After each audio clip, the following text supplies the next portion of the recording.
Welcome to We For You Radio. Once again, this is Anu here from live from Edmonton and bringing a great leader, a women entrepreneur, a trained facilitator and ProSci change management practitioner. So many ways I can describe Anoushka Fernandez, who is from Edmonton and has been a great women entrepreneur, a leader, a public servant, executive leader with worked for the government of Alberta for many years. Of course, has appeared in many podcasts. I watched each and every podcast. And of course, I was so mesmerized by so many facets of her personality. Welcome, Anoushka, on VFU Radio.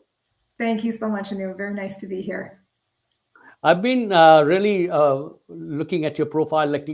I've known you for many years in regards just from a distance as a LinkedIn friend kind of thing, but never got a chance to speak with you until very lately when I got a chance to talk to you, and I was so happy and glad that finally we got connected. And so many things you are doing and keeping yourself so engaged with the community. Of course, I don't know where to start, to be honest. However, why don't I open the floor, give the floor to you to maybe talk to our audience, tell us something about your journey here, and then we'll get into so many multi-dimensional, Anushka, and talk about almost everything I want to talk about Yeah, today. awesome. Well, thank you so much, Anu. I'm really excited for the opportunity to be here. And it's funny your comment about how we were sort of connected at a distance and then just recently connected, especially as I've re entered the small business world in Edmonton. I have frequently described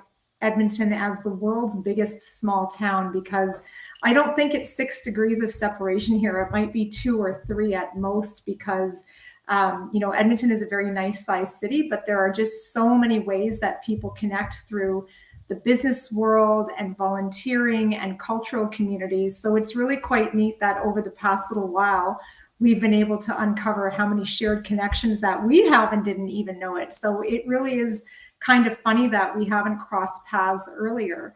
But yeah, just to give you a sense of my background, I'm born and raised in Edmonton.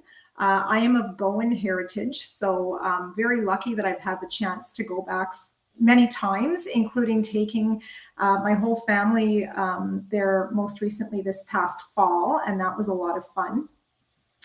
So I've done a lot of things in my time that has given me the opportunity to live and work in cities across Canada and a few places around the world. But Edmonton has always been home because I really enjoy the sense of community and connectedness that exists here. And so after I finished my schooling, I moved to Calgary for a couple of years. I've been very fortunate to do a lot of traveling in my life, and I landed my dream job of being a flight attendant right after university. So I was able to do that for a couple of years. And as a young single person, at a time when North American Airlines were still making money, it was a great way to see a lot of places that I wouldn't have otherwise gone to on my own. And then after that job came to an end, I did end up moving back to Edmonton, where I took an initial 3-month contract with Alberta Environment as part of the Government of Alberta's first ever Aboriginal consultation team focused on how to better engage First Nations in upstream oil and gas regulatory developments. At the time, I thought I was going to get a little bit of experience up here and then go back to the life that I had built for myself in Calgary. But somehow I blinked and 20 years had gone by, and I had a really fun career doing a lot of different things, from resource development to social program management to central policy advice to running my last assignment, central logistics for the entire government of Alberta.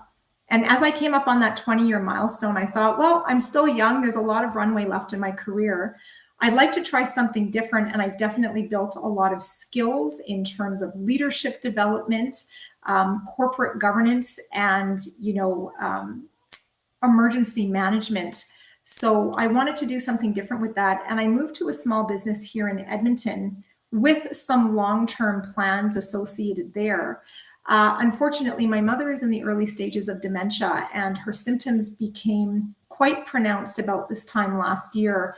And really left me in a position of wondering, what am I going to be able to do to properly support her? My sister lives in another country, so it's really just me and my dad here. And I came to the conclusion that I couldn't sustain a full-time executive level job with the support that I wanted to provide my parents. So somewhat reluctantly, I entered the world of entrepreneurship about 7 months ago.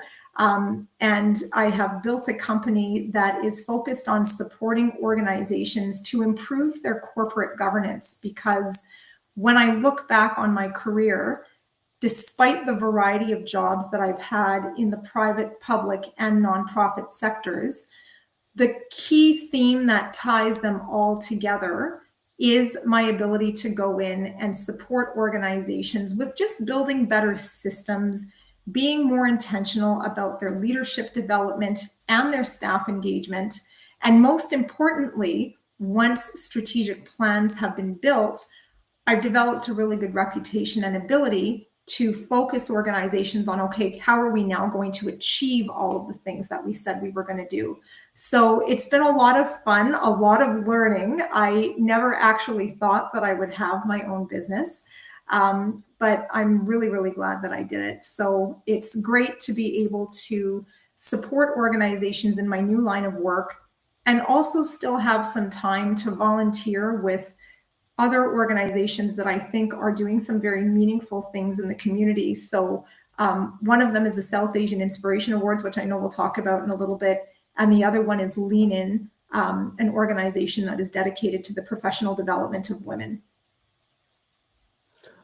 I can't imagine that I would be able to wrap you up in one episode, to be honest. I have written down 7 dimensions which I want to talk about, because you are a great ambassador of all the 7 pillars.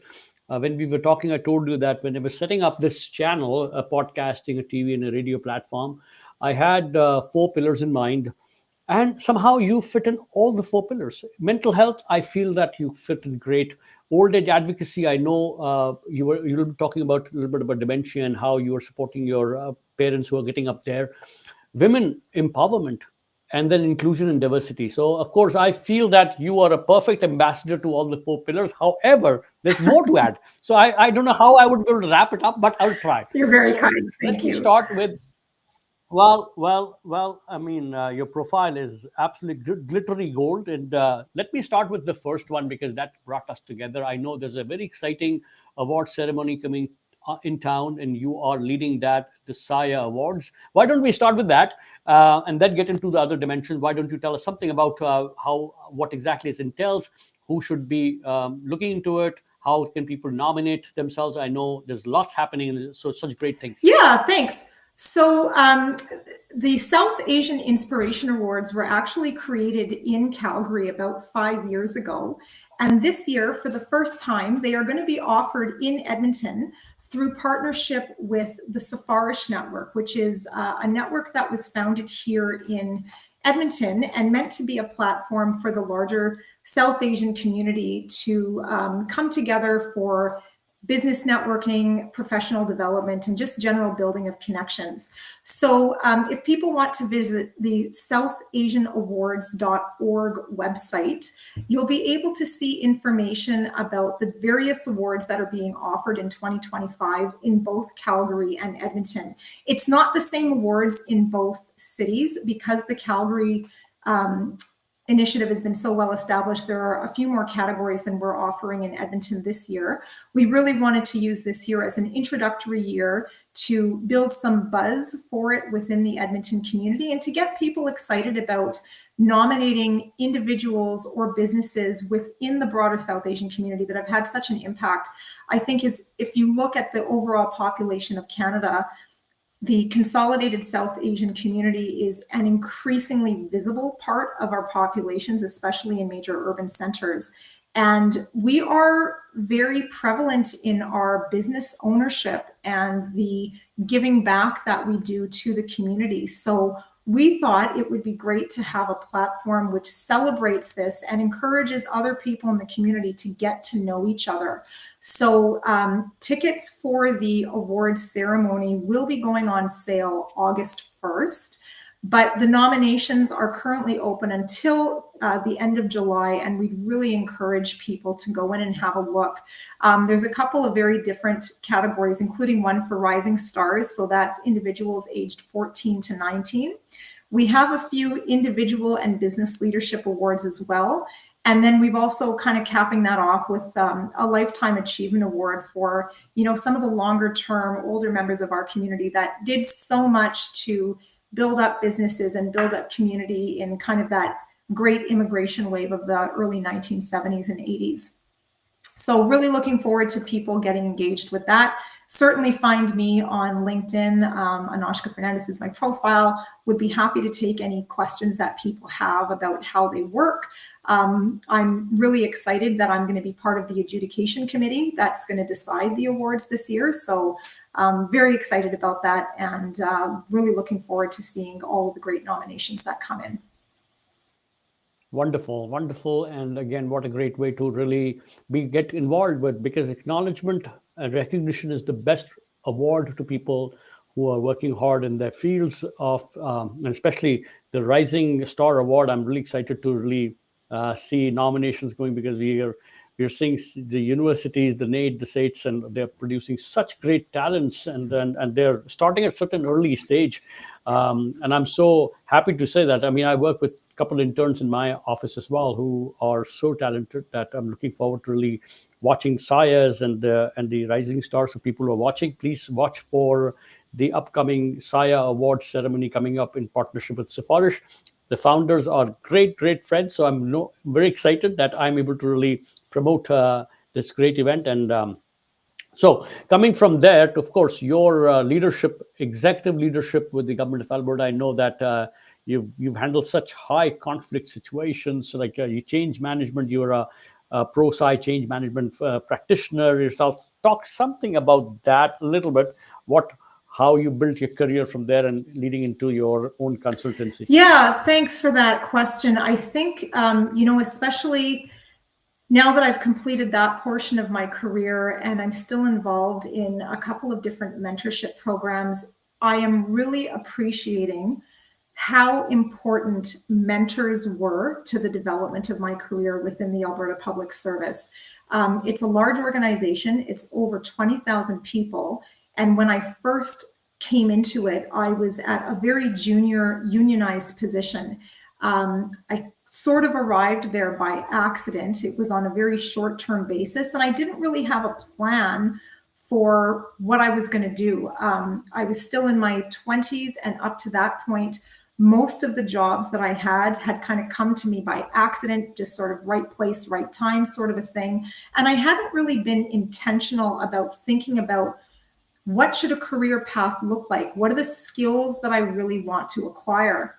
And I'm very lucky that at the time I started with the government, Alberta Environment was very focused on leadership development. I think for the 10 years and maybe longer than that period of time before I started, it was a department that was run almost entirely by engineers. So there was a bit of an unwritten rule that if you weren't an engineer, you weren't going to progress into management or senior management. And the deputy minister that I worked for at the time, who ended up going on to lead the Alberta Public Service completely, he was a very big proponent of subject matter expertise is very important when you're on the front line. But the higher up you go in an organization, the more you need to focus on how do you work with people? How do you inspire them? How do you motivate them? How do you recognize them? How do you get their best work? And I think that was so instructive to me. I was fortunate to be able to be placed on a couple of leadership development and mentorship programs because I had sought out mentors myself who would give me these tips and really wanted to see me succeed. And so I have always been a big proponent of encouraging people, especially at the start of their career, but it doesn't matter how senior you get. Even when I was an executive director, I continued to seek out mentors every year. Have someone that's going to advocate for you, someone that has a bit more experience in the system, someone whose style that you really admire, who can be there as a sounding board to help steer you in the right direction. And it's because of those mentors that I was able to progress through many different levels of leadership to see different contexts in which the Alberta Public Service operates, and ultimately to really hone those skills of change management, motivation leadership, staff engagement, proactively soliciting feedback, and building solid, trusting relationships and good communication practices. And also making sure that relationships were the focus of what I did, because I think, especially in any big organization, you get things done through the people that you know, not because you're the smartest person in the room, but because people want to collaborate with you and they want to support you. So that was just such a huge learning for me, and something that I've taken through into all of the work that I do with other organizations. Women empowerment. I mean, I've just purposely kept this a comment which came from one of the listeners, Manju Tiwari. Thank you, Manjuji, for first of all for joining and listening and participating. Women are very talented, but they don't get the right platform. I mean, as much as I agree, I also disagree both ways. I've seen some executive being an executive in a large bank. I've gone across lots of boardroom fires and meetings and all that. Do you agree, or if you do, and me again, it's just in a very healthy way I'm asking this question, talent versus the gender biases. Do you think talent is, have you seen yourself that, hey, in spite of the talent, women did not get the right platform? And if that's so, what are the few ways you can recommend to some women leaders who are watching, who will be watching, to maybe find some tips? Yeah, and thank you very much, Manju, for the question. This is, I think, a perennial debate that happens. There's a lot of articles that I have read talking about, whether people want to believe in nature versus nurture, but a lot of research that has been put into studying and observing the behaviors of men and women in the workforce. And we're just talking about the gender basis, like, let alone sexual orientation, ability or disability, people of color. So just between men and women, there seem to be a lot of common findings that in the workplace, men seem to be a bit more naturally hardwired to advocate for themselves, to talk about their achievements and their accomplishments, and to really put forward the case. Whereas a lot of times, women believe that the silent hard work and demonstrating results is going to get people to notice them. And if there's one thing that I've certainly learned in my career, is that good work often goes unnoticed, and you do need to be your own advocate. You do need to develop the skill of bragging about yourself, talking about your achievements. I will even observe that as a hiring manager for so many years, whenever I would interview people, it was always interesting that more often than not, men would be talking about, I did this, I did that, this is what I achieved. And in the same scenario, a lot of women would say, well, my team did this, I supported the team in doing this. And they wouldn't take a lot of credit in the first person. And so in my own mentorship work with especially younger women, it's a difference that I've consciously pointed out and said to them. It feels uncomfortable at first, because I think a lot of us have been raised to, be polite, don't take up a lot of space, don't be overly aggressive. But it is a skill that we need to learn how to do and how to be comfortable with. And if I may, this is a great segue for me to talk about the work that I'm doing with Lean in Canada. So if people want to visit leanincanada.com, I am one of the vice presidents for the new Edmonton chapter that has been set up.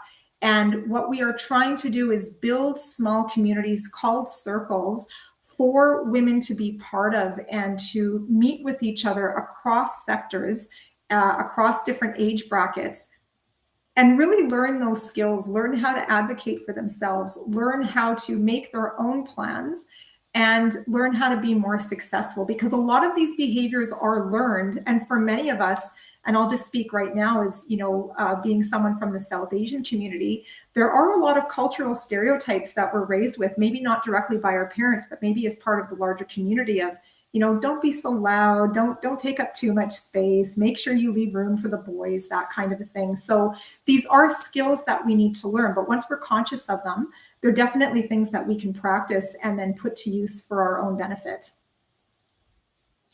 So you're a women entrepreneur. I heard you just started your own consultancy 8 months ago. Any tips I've got a few questions on that, but I'll start with any tips to women entrepreneurs who are kind of struggling or who are thinking on the edge or the fence whether I should, can I just do it on my own, or just working is right now. So working for an employer, working for your versus yourself, and for the women entrepreneurs, any messages? Oh, that's a really hard one because everybody's situation is so different. So I will share my own experience that my husband and I have been together for a very long time. I am definitely the risk taker in the relationship, and he's the person that likes to play things very safe. So it was quite a long discussion over several months between the two of us of, is this something that we think is right? We've got two small children. And so you're always thinking about, how are you going to make sure that all of the bills get paid? Are we going to have stability financially? And so we have done a lot of very hard work over the 15 years that we have been together to get to a place where, I think somewhat reluctantly, but I mean, he has been very supportive. He did say, okay, take the plunge, let's do it. Let's give it about a year and then reassess and see where we are in December. So it's an absolutely terrifying decision to make. I'm not going to lie. This is not a path I ever thought I was going to come to. And really, it was driven almost entirely by the state of my mom's health. So it's not a dream that I had been harboring for a long time. It was one of those things where circumstances sort of presented this to me as a viable option. And I went, okay, I'm going to jump right in. The one thing that I will say almost immediately, I found it really important, and this is again where relationships and networks come into play so importantly. I proactively reached out to people that I knew through LinkedIn or through other people who had started businesses. And I was specifically looking for other women entrepreneurs who had started a company as kind of the phase 2 or phase 3 of their career. Not someone who had been doing this from their early 20s, but someone that was coming to entrepreneurship for the first time in their middle age. And creating a support group for myself, because I think social media is really great in the way that it's really democratized the flow of information. But one of the negative aspects of it, especially when you look at LinkedIn or Instagram, is that we only want to project our successes and our best possible days. Nobody ever talks about the failures or the hard days or the nights that you cry yourself to sleep because you go, oh my God, what have I done? Is this actually going to work? We don't talk about that very openly on broad public platforms. So if you can find a small circle of like-minded people that you can have those closed door discussions with, that's incredibly important. And so just back to Lean In, we're planning to launch a few circles this fall. And one of the ones that I will be running is for women entrepreneurs with experience of less than 3 or 5 years, just to really get that starter's journey and build a community of support and learning for people that are in the same situation. Because I think often we think we need to do these things on our own, but we really are stronger when we can build relationships with other people, learn from them, support each other, and get through some of the more difficult times. As an entrepreneur, you've been an executive leader and now an entrepreneur. If I had to ask you to pick one attribute over the other, capital versus corporate governance, which one do you think is for an organization? Like working capital versus corporate governance? Mm-hmm. Obviously, I'm going to say governance, but I think in truth, if you're not organized in a way to give your funding partners confidence, the capital is not going to come. I think one of the things that I have seen over the past year of being back in the small business world is a lot of times companies succeed almost in spite of themselves because maybe they just hit a product offering at the right time, they were in the right place, they had the right connections, and so off they go. But as they grow or as they build, they don't actually have systems in place to govern how they make decisions in a consistent manner. They're not having a great onboarding experience with the staff that they're bringing on. And as a result, maybe they're having some problems with turnover or staff retention. Maybe they're not building relationships with their clients in a way that encourages loyalty or repeated business. I do a lot of work in the nonprofit sector, and one of the themes that has been emerging lately is this concept that people ask donors for money, they promptly ignore them, and then they go back a year later. There's no progress being built. There's no thought of what that total donor life cycle looks like. And similarly with small businesses, if you've got funding partners or VC partners, you need to think about, how are you keeping people informed? How are you properly telling your story? How are you managing your books for complete transparency with them, so that you're building the confidence that not only do you have a really unique product offering or a great sales team, but that you've actually got systems in place to sustain continued growth. So you've been a great advocate of old age advocacy, and as you mentioned, um, you are certainly supporting your mother who shows some signs of dementia. Uh, Old age advocacy is one of the very important pillars for VFU, and I want you to maybe take some time to talk about your experience, and for people who are getting up there or about to experience the same challenges, as much as it's the time to give back. To be honest, I mean, all life we take so much from our parents who prepare us, work so hard to prepare us with every tool they can, and then of course, I mean, hard truth is that they would also, everyone is aging, and dementia, of course, is getting so common. So why don't we hear something from you as a when you're experiencing it the first hand, maybe something as an advocate on the old age. Yeah, for sure. And I think dementia is, not to sound overly dramatic, but when you look at the projections that even Statistics Canada have done and the Alzheimer's Society of Canada have done, I think dementia is sort of the next looming epidemic within Canada because of our aging population, and because science just has not been able to determine why so many people are now being affected. But some of the projections for numbers of seniors that are going to be affected are quite scary when you look at the next 20 years. And so one of the things that I really want to do is bring awareness to the disease itself, because even up until about 2 years ago, I didn't have a really good understanding of what it was. I think there were a lot of very stereotypical portrayals of it in popular culture. It's not really a disease that we talked about, say, as much as cancer. And so people don't understand what it is. And I know that even in my own family, my mother is the most highly educated member of our family. She used to teach university. And so when you see people start to struggle with some more basic tasks, it's very difficult to process. And certainly when my father first made some observations that, I think mom is starting to lose her memory, I went straight into denial. I didn't want to believe it. I thought he was exaggerating. And when I look back now, I realize that I wasted about 6 months in getting her to a doctor to get properly assessed, to get booked in for the relevant scans that needed to be done, to get a diagnosis. And if there's anything that we've learned over the past 20 years of increasing research, is that early diagnosis and treatment through some early intervention can have such hugely positive impacts on the patient. So, we need to accept that this disease is coming. We need to be aware of what it looks like at the start. And we need to get our parents or our other loved ones in for the diagnostic tests as early as possible, so that if a diagnosis is confirmed, we can start to access the various resources that are out there. I know that especially within the South Asian community, we don't like to talk about things that aren't perfect, especially, immigrant families that have come to Canada. We want everyone to have the great jobs. We don't want to talk about disability in any form.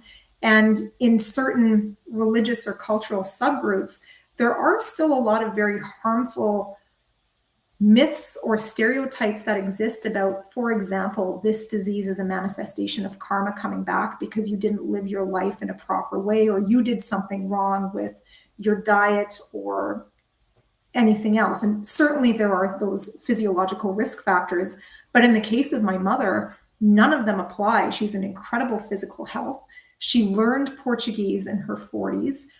She's an avid musician and continues to play the piano and sing quite a bit. So all of the things that you're supposed to do to reduce your risk factors, she did her whole life, and the disease still came to her. So I think the more we talk about it, especially in our community, the more open we are with it, the more that we let go of feelings of guilt or shame, the better we're going to be positioned to help these folks get the medical attention that they need, and allow families to access the caregiving supports that they need. Because, you talked about mental health a bit earlier.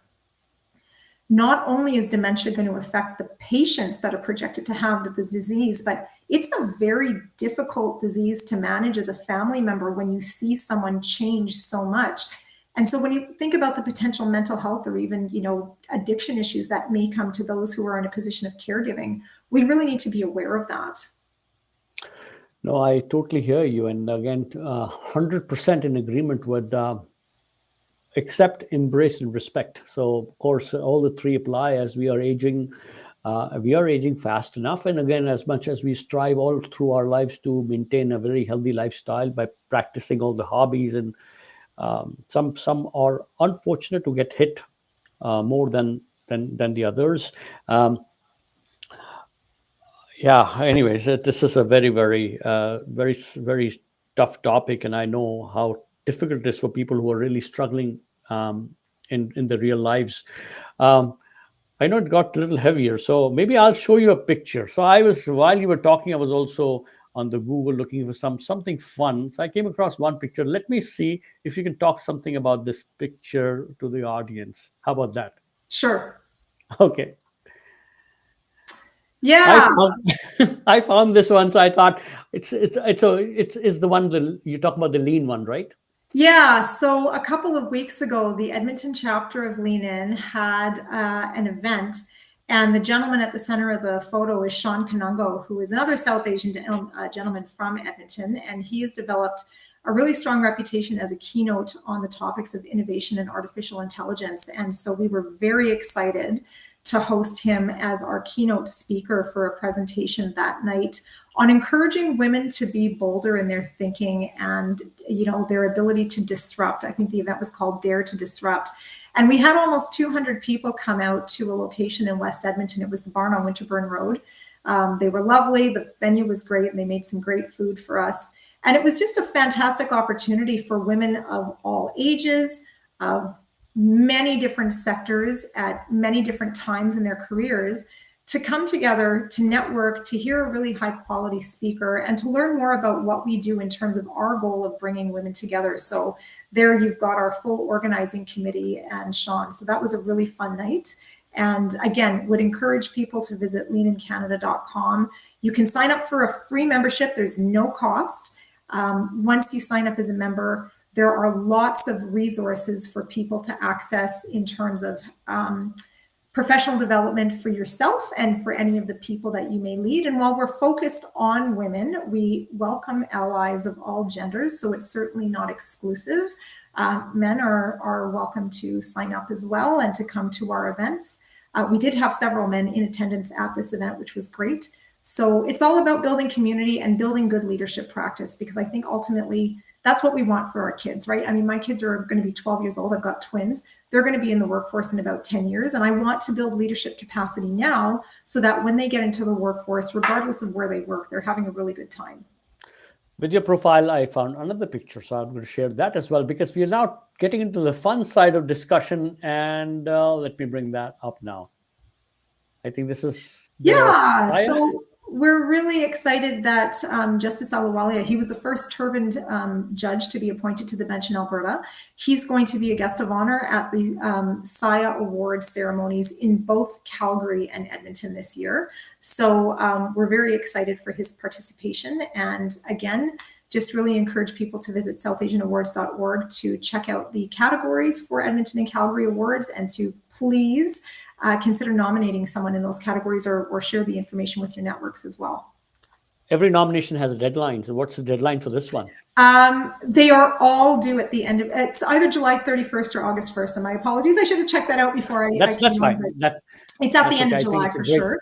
So we've got about another month to go.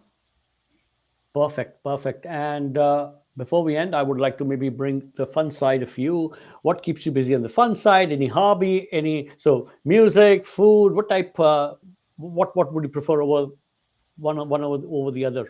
Well, I have boy girl twins who are 12 years old. So I am a part time professional chauffeur, driving them all over the place to their various activities. But it still feels a bit sad to say this now. I am a massive Edmonton Oilers fan. So I always have a lot of fun during the playoffs and the regular season. Didn't quite end the way that I had wanted it this year. But we live in central Edmonton, and I just love some of the walking paths. We're quite close to the river valley, so I love going for walks and just being outside, getting that time to clear your head. I think for a lot of working moms, it seems like, you do your work 8 to 4, 9 to 5, what are the cases, and then you take on your second shift, making sure that the kids are all accounted for and meals are ready. And I certainly want to give my husband credit; he helps out with that. But there's just always so much on the go, especially when you've got kids this age. So any chance that I can have just to get away from myself and enjoy nature, maybe listen to a podcast or something is always a lot of fun. You've been on a lot of podcasts. I was watching your spicy podcast, the Stay Spicy Yeah, podcast, thank you. and the Women in Leadership Foundation podcast. Anything specific you like doing on the podcast? Like any specific topic you love more than the other? No, it's always great to just share knowledge. And, going back to the earlier question that one of the viewers had asked about, women are talented, but they don't have the right platform. I will say that now that I am in business for myself, one of the skills I have had to learn is that of self promotion. When I was a public servant for 20 years, especially when I was an executive leader, you've got to be very aware of the concept of impartiality and appearance of complete nonpartisanship. And nonpartisanship is something I took very seriously during my time.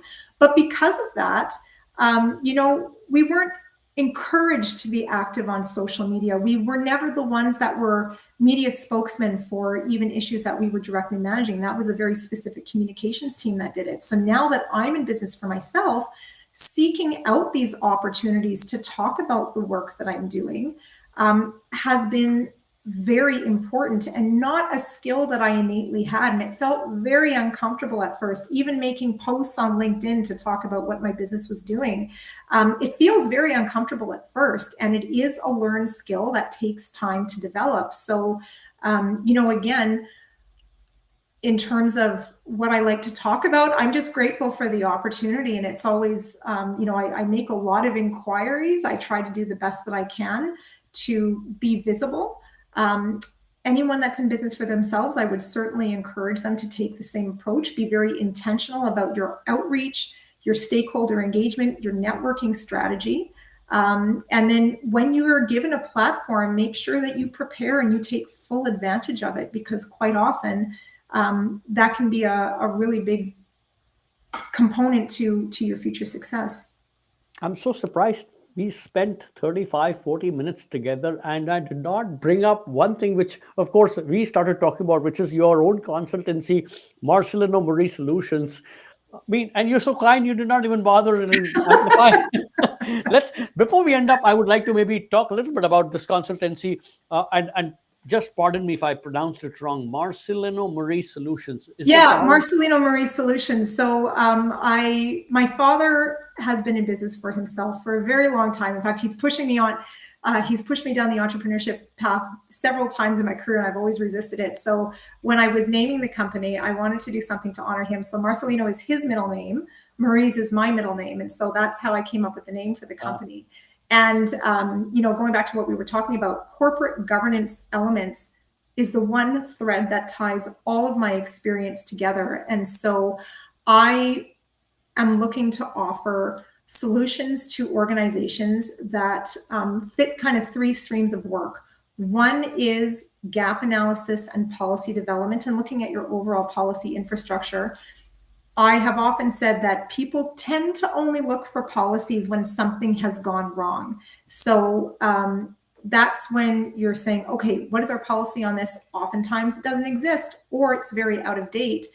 And when there's a problem that you're trying to solve, if you make long-term decisions under the duress of a current stress point that you're trying to resolve, that might not lead you to the best solution. So if we don't want crisis to drive our long-term decisions, it's probably better to take a look when things are calm and to say, okay, what are the major pieces that we need to think about in terms of solid guidance for our executives or our frontline staff, document those properly, communicate them, and then hold people accountable to them on a consistent basis. So that's kind of the first stream of work that I offer.